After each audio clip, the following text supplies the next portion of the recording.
Hello, creepers. Before we dive in, hit like, subscribe, and drop in the comments the worst place you can imagine during a zombie outbreak. Now let's get to it. The year is peaceful. Or at least, that is what the shogun proclaims. In my village, tucked between the rice fields and the thick woods, life has fallen into a steady rhythm. Farmers rise before the sun to tend the paddies. Children run along the dirt paths with laughter. Merchants arrive from the city with their wares, bringing color and noise to our quiet market. My sword, once drawn for war, now rests at my side, as a symbol more than a weapon. A samurai without battles is meant to serve as protector, guide, and reminder of order. Yet peace can be deceiving. A calm river often hides a dangerous current. When I walk the village at night, lantern in hand, I see unease in the eyes of the people. They whisper when they think I am not listening. Rumors drift in from distant provinces. Stories of sickness. Corpses that do not stay buried. Entire hamlets vanishing before the officials can investigate. I remind them that fear grows faster than truth. But even as I speak the words, I feel the chill of doubt. 2 days ago, I was summoned to a nearby hamlet. A farmer had been buried at dawn, yet by dusk, the grave soil stirred. The villagers swore they saw the man walking along the edge of the forest, his skin pale, his eyes glazed with a hunger they could not name. I found only disturbed earth and claw marks in the dirt. The body was gone. Officials dismissed the matter. They called it grave robbery, nothing more. But carrion birds circled above the trees, and the stench of rot carried on the wind. I had fought many men in my life, but I knew that whatever walked beyond that forest was not human prey or bandit. Something older, darker, had taken root. Still, I returned to my duties. The lord of our province demanded order, and so I enforced it. I trained with my blade each morning, though it grew heavier in my hands with age. I instructed young men in archery and the spear, for discipline is the shield of a village. I stood guard at shrines during festival days, watching the priests burn incense and pray to the kami for protection. But when the prayers ended and the villagers returned to their homes, the silence felt too deep. The shadows stretched too long. Tonight, I walked the border of the rice fields, the moonlight silver upon the water. Frogs croaked, insects buzzed. For a moment, all seemed well. Then I heard it, a low groan, carried on the night air. It was not the cry of a wolf, nor the wail of an owl. It was the voice of something neither beast nor man. I gripped the hilt of my katana. My heart beat steady, though my breath grew tight. I followed the sound to the edge of the woods. The smell of decay struck me first, like a battlefield left untended. Then came the crows, scattering from the branches with angry cries. There, beneath the trees, lay bones picked clean. They were fresh, not weathered by time. Bits of flesh still clung to them. The marks upon them were jagged, as if gnawed by teeth too dull for hunting. I knelt, pressing my hand to the soil. Damp, heavy. The earth had been disturbed recently, as though something had clawed its way upward. The groan came again, this time from deeper within the woods. I did not pursue. I am no fool to chase phantoms in the dark. I turned back toward the village, yet every step felt heavy, as if unseen eyes followed me. The crops swayed though no wind stirred. The frogs had gone silent. Even the insects held their breath. When I reached the village gates, I paused to look back. The forest loomed, black and endless, its branches twisting like arms ready to drag us into shadow. The shogun says we live in an age of peace, but peace is an illusion. Beneath the surface, something stirs. and I fear it is coming for us all. Morning brought no relief. The crows still circled above the trees, and the air clung heavy with the smell of damp earth and rot. I sharpened my blade as the sun rose, though the villagers laughed nervously and said I was too cautious. A samurai should not be ruled by fear, they told themselves, but I have lived too long to mistake caution for fear. That afternoon, the village gathered for a funeral. A merchant, struck down by fever, was to be burned upon the pyre. His family wept as priests prepared the rites, their chants carrying on the wind. I stood among the mourners, hand resting on my sword, trying to quiet the unease in my chest. The fire was lit. Flames rose and smoke drifted toward the sky. For a moment, it was as every funeral had been since my childhood. The crackle of wood, the hiss of burning flesh, the low murmur of prayer. Then came the scream. It was not from the family. It was from the pyre. The dead merchant lurched upright, his flesh blistering. His eyes burned white. His jaw snapped open and shut like a starving dog. He staggered forward, burning cloth clinging to his limbs, and with a guttural snarl, he threw himself into the crowd. Chaos erupted. Women shrieked. Children scattered. The priest stumbled back, dropping their prayer scrolls in the dirt.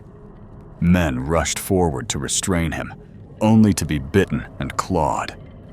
The dead man's strength was inhuman, his hunger relentless. I drew my blade. Steel sang as it left the scabbard. With a shout, I struck. My cut split him from shoulder to waist, a clean stroke honed through years of training. He fell, twitching in the firelight, but he did not die. Even as blood poured, the body writhed. Fingers clawed at the dirt. A half-burned face turned toward me, teeth snapping. "Impossible," one villager cried. "He is already dead." I steadied myself. My next strike severed the head. Only then did the body fall still.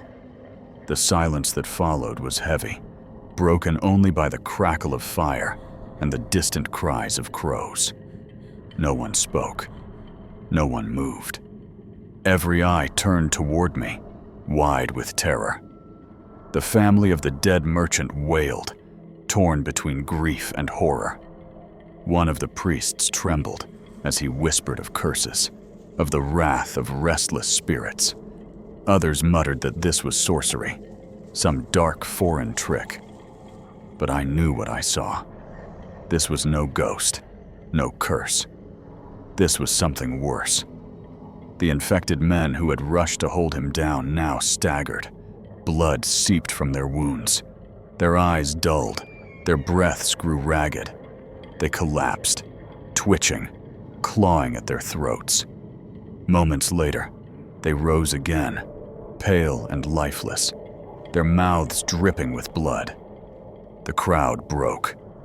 Panic seized the village like fire racing through dry grass. Families trampled one another in their desperate flight. Farmers grabbed sickles and spears to defend themselves. Mothers pulled children into their arms, screaming for safety. I fought to push them back, my blade flashing in the smoke.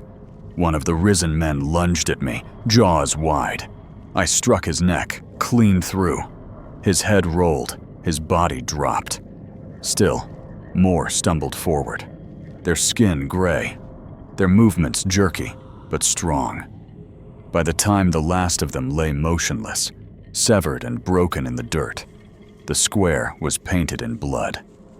The pyre still burned, but its fire felt cold.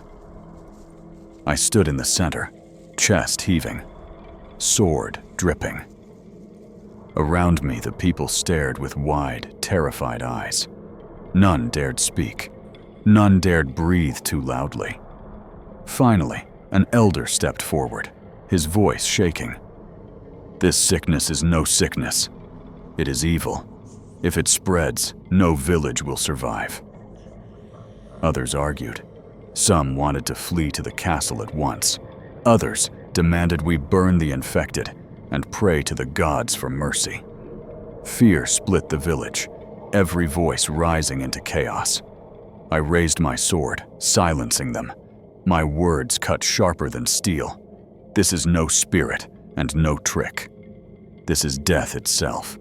If we do not prepare, none of us will see another harvest. The people stared, waiting for me to command them, waiting for me to hold back the tide. But I had no answer, only the weight of what I had seen. That night, the village did not sleep. Doors were barred. Fires were kept burning. The sound of wailing echoed until dawn. As for me, I stood at the edge of the rice fields, watching the tree line where the crows circled still. Somewhere in the woods, a low groan carried on the night air. It was not over. It was only beginning. At dawn, smoke still clung to the air. The pyre had burned low, but the memory of what we saw remained sharp as steel. No villager spoke of sleep, for none had rested. Mothers clutched their children, men sharpened old blades and farming tools, and every face was marked by fear. I stood among them, burden heavy upon my shoulders. A samurai is sworn to protect, but against this horror, my training felt like a shield of paper against flame. Still, duty allows no hesitation. We cannot stay, I told them. This village is no fortress. If more of the dead come, these walls will not hold. We must reach the castle. The name alone brought hope to some. The Lord's castle, high-walled and garrisoned with men, had withstood storms, bandits, and war. But others whispered that the road was long and already filled with travelers fleeing from other villages. Some feared we would find the same sickness waiting within the gates. In the end, fear of staying outweighed fear of the road. Families gathered what they could carry: rice in sacks, dried fish, small charms from the shrine. Some left offerings at the temple, begging the gods to shield them. When we set out, the sun had barely lifted above the horizon. Our group was small: farmers, children, a handful of elders, barely a dozen in all. I walked ahead, my hand on my sword, scanning the path. The road wound between rice fields and groves of bamboo. At first, it felt like any journey: the sound of sandals on dirt and the rustle of reeds in the breeze. But tension lay thick. Every crow overhead was a warning. Every groan of wood in the wind made the group tighten close. By midday, we came upon the first sign that the plague had spread. A cart lay overturned at the roadside. Its wheels were broken. Its cargo spilled across the earth. The horse that once pulled it was nothing but bones, picked clean. Blood stained the dirt, and drag marks led into the trees. The villagers begged me not to follow. I obeyed. Some truths are better left hidden. We pressed on, yet the road grew crowded with signs of flight: abandoned sandals, half-empty baskets, a doll lying forgotten in the dust. At nightfall, the horizon flickered with fire, and I knew another village had been consumed. We could not risk the open road after dark. I led the group into the shelter of the bamboo groves. There, beneath the whispering stalks, we lit no fire. We sat in silence, listening to the night. That was when we heard them. Low moans, carried on the wind. The sound of footsteps dragging through grass. Figures moved in the distance, stumbling across the fields. Their silhouettes swayed, their heads lolling unnaturally. Even from far away, I knew what they were. The villagers clutched their mouths to stifle cries. Children hid their faces against their mothers' sleeves. I raised my hand for silence. If the creatures heard us, if they turned our way, we would not survive the night. We waited, hearts pounding like war drums. The shapes passed slowly, vanishing into the dark. Only when the last sound faded did I lower my hand. The villagers looked to me, eyes wide, waiting for comfort. But I gave none. I spoke only truth. This is not the end. We will see more before we reach the castle. They nodded, though some wept quietly. As I sat beneath the bamboo, hand resting on my sword, I felt the weight of their stares. I was no longer simply a protector. To them, I was hope given flesh.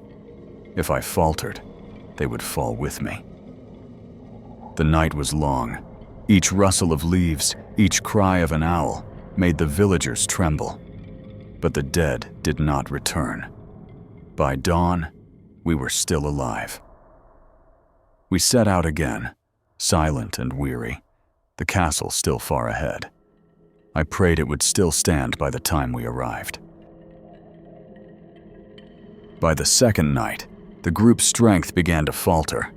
Children stumbled with each step, their sandals worn thin. Elders leaned heavily on sticks, their breaths ragged. Hunger gnawed at all of us, for our food was dwindling. Fear eats faster than rice. We found shelter in an abandoned temple, its wooden gates leaning, its paper lanterns torn and dark. Inside, the air was thick with dust, and the statues of the Buddha loomed silently over us. Some villagers took it as a blessing, kneeling to pray for protection. Others muttered that the gods had abandoned us already. I told them to rest. The road to the castle was still long, and without strength, they would not survive it. I stood watch at the doors, blade across my knees, ears sharp for the groans of the dead. The night passed without attack, but not without loss. Near dawn, I heard a gasp from the far corner of the temple. A boy cried out, clutching his mother's sleeve. When I rose to look, my chest tightened. Her skin was pale, her lips cracked, her arm marked with a wound I had not seen before. She met my eyes, and I saw the truth in her gaze. She had been bitten. The villagers drew back in horror, some shouting, others already demanding she be cast out. But she silenced them with a raised hand. Her voice trembled, yet it carried strength. "Do not waste your fear on me," she said. "My fate is sealed." Her boy clung to her, tears streaming, refusing to let go. She stroked his hair, whispering comfort even as her own body weakened. Then she looked to me. "Samurai," she said, "I beg you, protect my son. He has no father, no kin, only me. Do not let him fall to this plague." Her words cut deep, sharper than any blade. I nodded, though my throat felt tight. She swallowed hard, her hands shaking. "And one more thing. Grant me an honorable death before I become one of them." The boy screamed, shaking his head. "No, you cannot. Please, mother, do not leave me." Her tears mixed with his, yet she held firm. "If I rise, I will harm you. I would rather die by the hand of a man of honor than become a monster before my child." The temple was silent but for the boy's sobs. Every villager turned their eyes to me. None wished to bear the weight. All waited for me to decide. I drew my blade, slowly, reverently, each motion heavy with sorrow. I knelt before her, bowing my head. "I will grant you peace." She smiled faintly, a mother's smile, even in death. She kissed her son's forehead one last time, then closed her eyes. The boy clutched my sleeve, begging me not to. His cries tore at my spirit, but my duty was clear. A samurai does not turn from suffering. He faces it. I raised the blade. For a moment, I hesitated, the weight of her life pressing against me. Then, with one clean stroke, I ended her pain. The boy fell to his knees, his cries echoing through the hollow temple. I sheathed my sword, my hands trembling though I did not show it. The villagers stared, some in horror, some in silence, others whispering of mercy and honor. But their eyes told me what I already knew. To them, I was no longer only protector, I was executioner. That morning, we left the temple behind.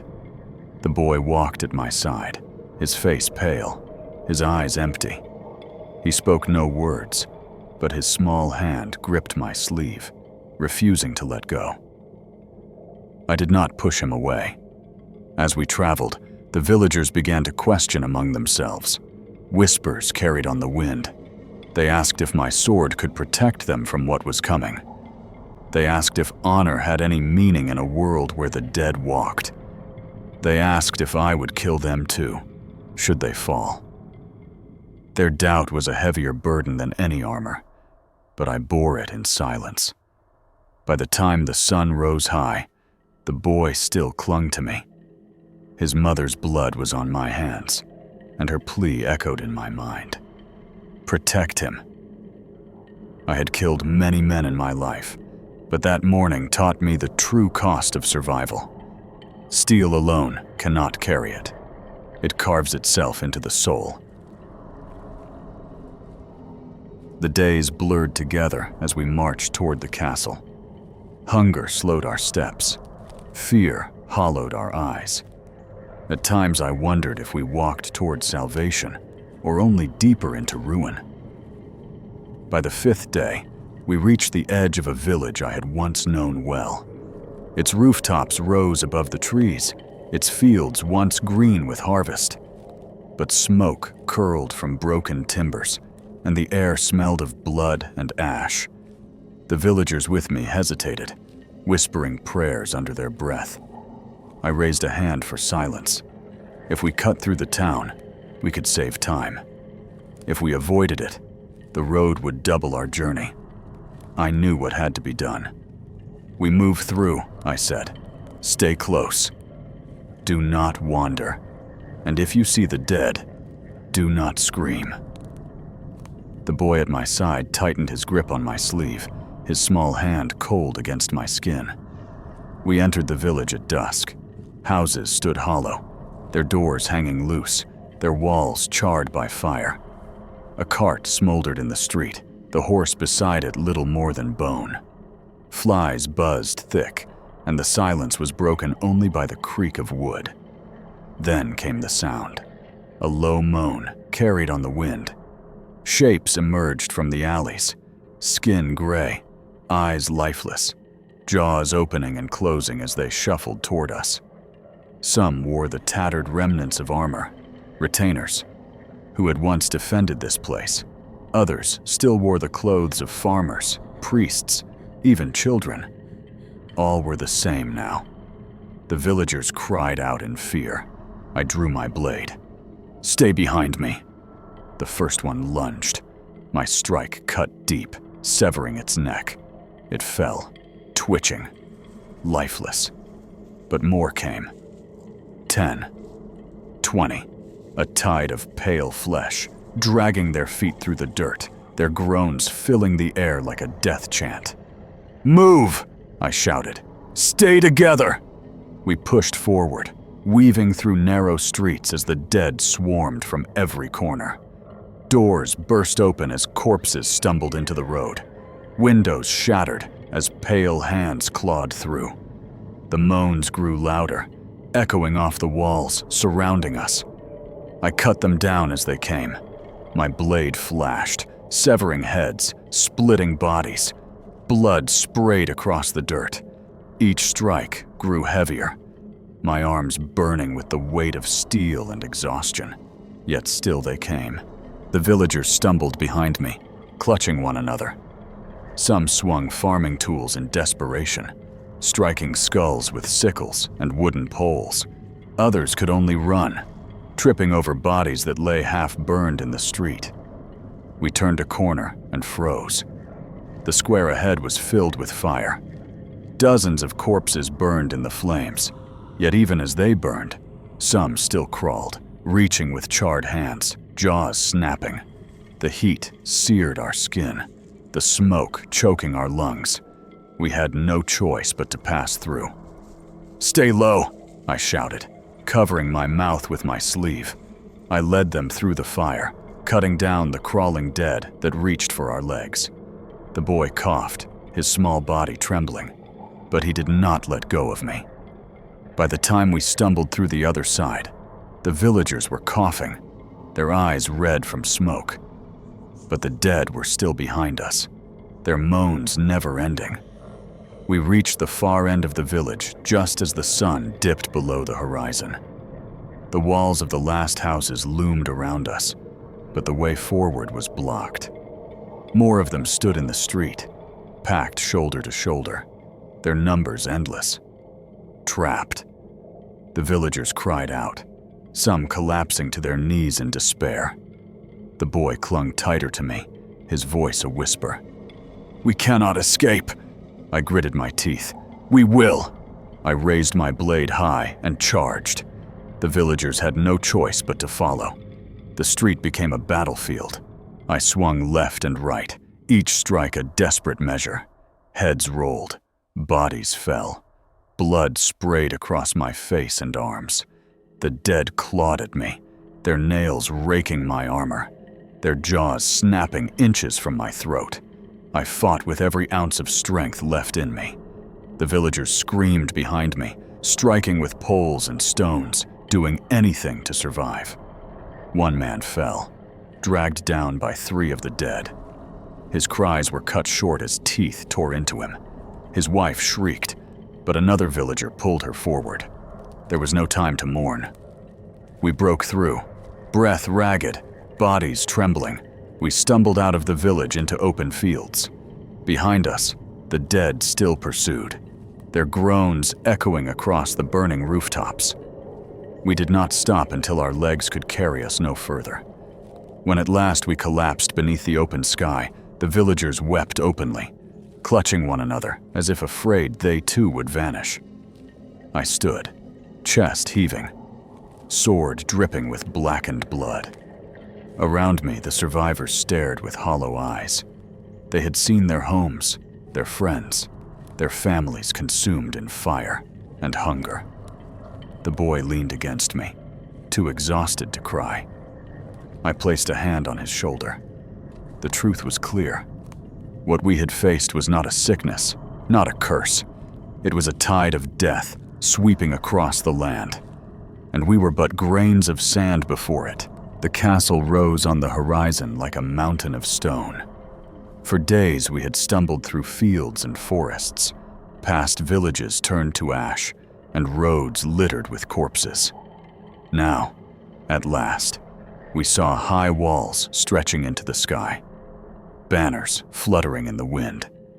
For the weary survivors at my side, it was like glimpsing salvation itself. Cries of relief broke out. Some dropped to their knees, bowing toward the fortress. Others wept openly, clutching their children. For the first time since we left our village, hope flickered in their eyes. But hope is fragile. As we drew closer, the truth revealed itself. The gates of the castle were sealed, its bridge raised. Retainers stood on the walls, bows drawn, watching us with cold eyes. At the base of the walls, hundreds of the dead pressed forward, clawing and groaning, their bodies piling against the stone like waves against a cliff. The villagers froze, their joy turned to dread. To reach the castle, we would have to carve a path through the swarm. Even then, there was no promise the gates would open. One of the elders fell to the ground, his voice trembling. "It is hopeless. We cannot pass them." "No," I said, gripping the hilt of my sword. "We will pass. We must." The boy at my side stared up at the walls, his hand clutching mine. His face was pale, but his eyes were sharp with determination. He did not need to speak. His will matched mine. We pressed forward. The dead turned at the sound of our steps, their moans rising in chorus. The first lurched toward me, jaws wide. My blade flashed, severing its head in a single stroke. Another followed, then another. Each cut cleared a step, but for every corpse that fell, 2 more rose behind it. The villagers followed in a tight knot, clutching their sickles and spears, striking wildly at any that drew close. Children were shielded behind their elders, their cries swallowed by the groans of the horde. From the walls above, arrows hissed through the air, striking down the dead. But the retainers aimed carefully, never once shooting to clear a path for us. They fired to protect their walls, not to save us. I shouted to them, my voice raw. "Open the gates!" "There are survivors." A reply came, sharp and cold. "No more may enter. The Lord's orders are clear." The words struck like a blade through the heart. Rage surged within me, but there was no time for despair. A clawed hand scraped my armor. I turned, cutting the creature down before it could bite. Blood sprayed across the dirt. We pushed harder, every step a battle. Villagers screamed as they fought. Their fear turned to desperate fury. One woman was dragged down, her cries cut short as teeth sank into her flesh. Her husband tried to pull her free, but I struck swiftly, granting her a merciful end before she could rise. By the time we reached the shadow of the castle wall, we were half our number. The boy still clung to me, his body trembling, his eyes fixed on the towering gates above. The survivors pressed close, backs against stone, surrounded by the dead. I looked up at the retainers once more. "If you leave us here, you will damn your own honor. These are innocents, not enemies." For a moment, silence hung heavy. Then, from behind the wall, another voice rang out. Deeper, firmer. "Open the gates!" The retainers hesitated, but the order came again, louder. The gate shuddered. Slowly, the great doors creaked open, just wide enough for us to slip through. I turned to the survivors. "Move!" Now we surged forward, striking down the last of the dead that barred the way. The boy ran beside me, his hand locked to mine. One by one, the survivors slipped inside. I was the last to cross, slamming the gates shut behind me as the horde threw itself against the wood. Inside, the villagers collapsed, sobbing with relief. But I did not rest. I looked up at the stone walls, at the banners of my Lord, and I knew this was no true salvation.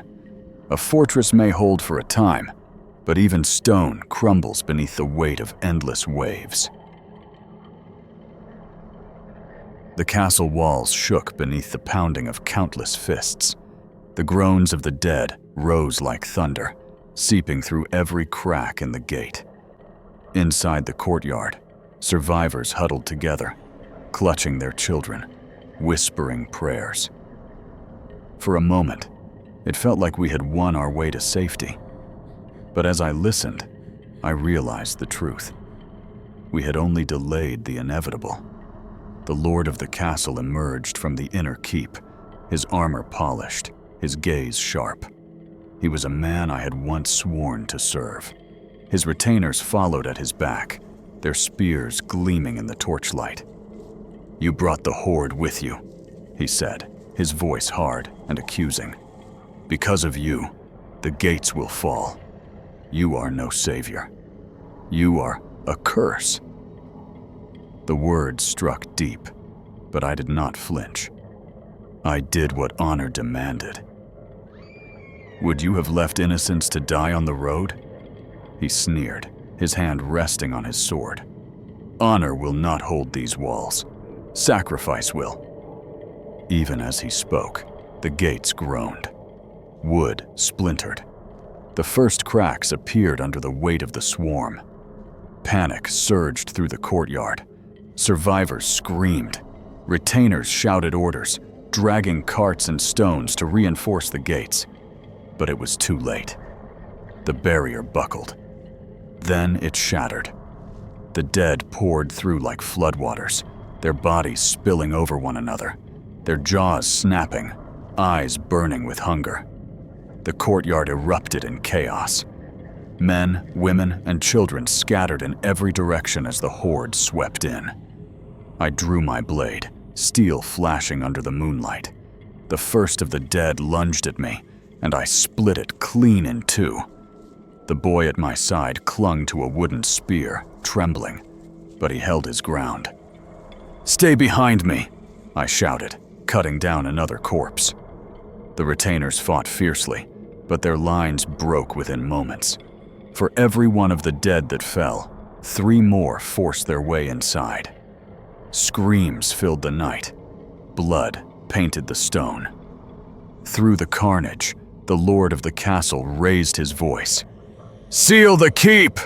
Leave the courtyard!" He and his men fled toward the inner doors, pushing past survivors, slamming shut the heavy gates behind them. They abandoned the villagers to the horde. Fury boiled within me. To see a man of power cast aside his people was a betrayal greater than death itself. But there was no time to dwell on rage.